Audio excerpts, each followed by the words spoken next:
In 256 BC, a formidable fleet of 300 Roman warships, manned by over 100,000 soldiers, embarked on a daring expedition into the open sea. Opposing them was an even more imposing Carthaginian fleet, renowned for its speed and crewed by seasoned veterans who had dominated maritime conflicts for generations. On the surface, the confrontation appeared to be an ill-conceived venture. Rome was primarily a land power, while Carthage excelled at sea. Logically, the Romans should have faced annihilation. Yet the ensuing clash at Cape Ecnomus would emerge as one of the largest naval engagements in ancient history, marking a dramatic turning point in the First Punic War. Welcome to Great History *, the channel where we delve into the monumental battles that shaped the ancient world. If you're new here, make sure to hit subscribe so you don't miss out on more fascinating tales like this one. Today we will explore the significance of this battle, examining how it revealed Carthage's concealed vulnerabilities. A singular innovation from Rome that shifted the tide of power, and how, for the very first time, Roman legions would make landfall in Africa. The road to war, the First Punic War, which ignited in 264 BC, caught Rome off guard. Initially, the Romans had no intention of waging war in Sicily. However, compelled to assist their allies, the Mamertines of Messana, against the combined forces of Syracuse and Carthage, the involvement escalated rapidly once Roman forces arrived. At first, Rome's objective was merely to prevent Carthage from establishing a foothold in Messana. However, the strategic allure of Sicily, blessed with fertile lands, lucrative trade ports, crucial harbors that commanded the heart of the Mediterranean, proved too enticing to disregard. Control of Sicily allowed for the manipulation of food supplies and taxation of sea routes, thereby projecting influence far beyond its shores. For over 2 decades, from 264 to 257 BC, fierce skirmishes unfolded across the island. While Rome established dominance on land, Carthage, the sovereign of the seas, could effortlessly resupply its garrisons through key fortified ports like Lilybaeum and Drepanum, which withstood Roman assaults thanks to their naval lifelines. By 256 BC, the Romans recognized a crucial truth. As long as Carthage maintained its naval supremacy and was safely ensconced in Africa, victory would remain elusive. Hence, they resolved to undertake one of the boldest military gambits in their history, with an audacious plan to invade Africa itself. Rome's gamble. To execute this unprecedented maneuver, Rome constructed the largest fleet the Mediterranean had ever seen, comprising 330 warships alongside numerous transport vessels carrying approximately 26,000 elite legionaries. This was no minor feat. Rome had no extensive naval tradition or established shipyards. The Armada was assembled almost from scratch, requiring the training of over 140,000 sailors and marines. The docks at Ostia near Rome became a hub of frantic activity, planks hammered, supplies loaded, troops drilled, and strategy debated. Carthage, brimming with confidence in its maritime dominance, underestimated the Romans' resolve to confront them at sea. Alarm bells rang when they learned that Rome was targeting Africa directly, prompting them to mobilize a response with 350 ships and nearly 150,000 men to intercept the Romans off the southern coast of Sicily. Both fleets sailed formidable quinqueremes, large war galleys powered by 5 rows of oars on each side, driven by sheer human strength. Although the ships bore a similar appearance, the tactics employed by each side would prove fundamentally distinct. Carthage versus Rome. 2 doctrines collide.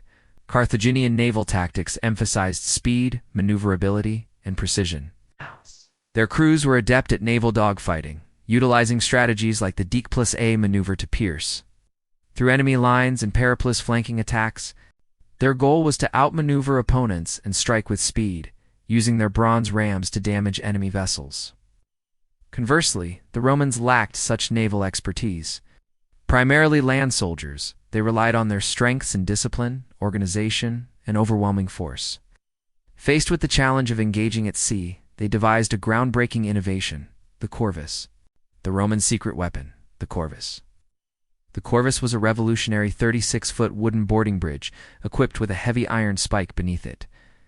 Once dropped onto an enemy ship's deck, it locked the vessels together, transforming a naval encounter into a brutal land-style brawl upon the water.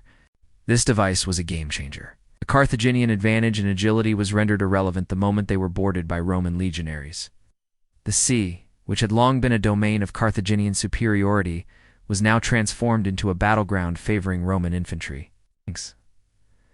The stage is set. The Roman fleet sailed under the command of two consuls, Lucius Regulus and Lucius Manlius Vulso Longus. They arranged their ships in a wedge-like formation known as ingenious, structured with 4 divisions, the first 2 forming the spearhead directly led by the consuls, while the third served as a reserve and the fourth protected the vital transports. Behind this formidable line of warships, the invasion fleet was closely guarded, resembling a treasure protected from potential threats. Carthaginian admirals Hamilcar and Hanno devised a cunning trap, spreading their fleet wide to create a vulnerable center aimed at luring the Roman forces forward. Once the Romans advanced, the Carthaginian wings were poised to envelop their adversaries in a lethal double encirclement, an echo of the tactics Hannibal would later master at the Battle of Cannae. Should this maneuver succeed, Rome's vulnerable transports would face destruction. The battle begins as the 2 naval forces converged off Cape Ecnomus. The largest naval engagement of antiquity erupted in a chaotic clash. Hundreds of ships battled fiercely. Tens of thousands of oars plunged into the water while the air was filled with shouts and the splintering of wood. Initially, the Roman front line charged directly into the Carthaginian center, precisely as Hamilcar had envisioned. Yet, instead of falling into the trap, the Romans unleashed their Corvus. With the Corvus deployed, Carthaginian dexterity became meaningless. The melee transformed into a brutal hand-to-hand combat scenario as legionaries stormed across the decks. The Carthaginian formation faltered and fractured, with Roman forces boarding and seizing control of enemy vessels. The elaborate trap crumbled before it could close. Chaos on the flanks. Despite the success in the center, the battle was far from over. On one flank, the Carthaginian right wing launched a fierce assault against the Roman 3rd Squadron charged with protecting the supply transports. With the Roman spearhead leading the charge, the transport ships lay vulnerable. Carthaginian galleys surged forward, their bronze rams prepared to obliterate the slower-moving vessels. In a display of tactical acumen, the Romans rapidly severed their tethering ropes, steering their warships toward the shallow waters. Carthaginian speed proved fruitless in these conditions. The Romans constructed a defensive line, facing outward to repel incoming attacks. Every Carthaginian strike met the iron spike of the Corvus, resulting in a savage and bloody contest. However, the Roman defense remained steadfast, safeguarding the vital transport vessels.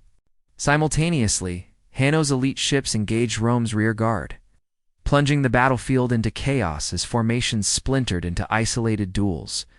Yet once again, the tide would turn. With the Carthaginian center in disarray, the Roman vanguard spun back across the battlefield. They launched a decisive strike on Hanno's flanks, breaking through the Punic formation. Carthage's grand strategy of double envelopment had spiraled into their own undoing. The turning of the tide. Hamilcar's approach was not born of folly. It was innovative for its time. A generation later, his son Hannibal would refine the very same tactics on land. Yet at sea, such coordination necessitated near-perfect execution, a feat nearly unattainable. In the chaos of tumultuous waters and unpredictable winds, as the Carthaginian center collapsed prematurely, communication faltered, leaving the wings isolated and exposed. Against the combined might of Rome's Corvus and disciplined formations, Carthage's maritime superiority evaporated. By the conclusion of the battle, the ramifications of the defeat were staggering. For a civilization built on naval tradition and pride, the defeat at Cape Ecnomus was a profound humiliation. With the Mediterranean now open to them, the Romans proceeded with their bold venture into North Africa. Led by Regulus and his legions, marking the first invasion of Carthage's homeland. While this campaign would ultimately meet its own tragic end, the psychological repercussions were indelible. The myth of Carthage's invincibility at sea had been shattered. Ecnomus illustrated that Roman strength lay not in their naval experience, but in their indomitable will. They demonstrated resilience in the face of adversity, a relentless pursuit of growth, and an impressive capacity for rapid learning.